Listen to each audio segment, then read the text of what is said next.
Pensez à la perception. Quand on regarde la perception, la façon de voir ça, c'est que tout ce qui rend ton corps lourd et opaque dans ton expérience, qui te fait sentir que ton corps peine à digérer ça, ce n'est pas bon pour ta perception. Parce que le corps est fait comme ça. Si n'importe quelle activité demande trop d'énergie et d'effort, les autres activités vont diminuer. C'est aussi simple que ça.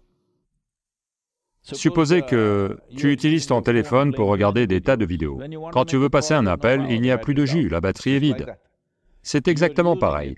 Tu l'utilises trop à un niveau, à un autre niveau diminue.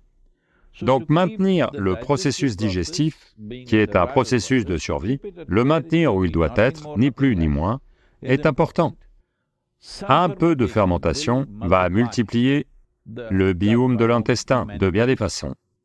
Donc, en ce qui concerne les aliments fermentés, ils doivent être sous votre contrôle. Par exemple, en Inde du Sud, un aliment fermenté qui est consommé quotidiennement au petit déjeuner, c'est l'idli, le dosa. Si tu vas au nord de Bangalore, on ne veut pas y toucher, en tout cas moi non.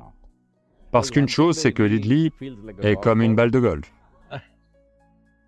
Dans le sud, l'idli est comme une fleur. En allant vers le nord, il devient une balle de golf. Tu pourrais jouer avec. Et ils ne savent pas fermenter. Ils le fermentent toujours trop. Donc, au sud, ça devient difficile là aussi.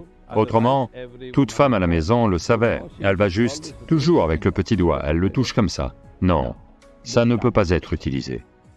Elle le savait simplement. Ou si tu n'es pas très sensible, si tu le sens, si ça a dépassé un certain point, tu sauras que c'est fermenté à un point où il ne faut pas le manger.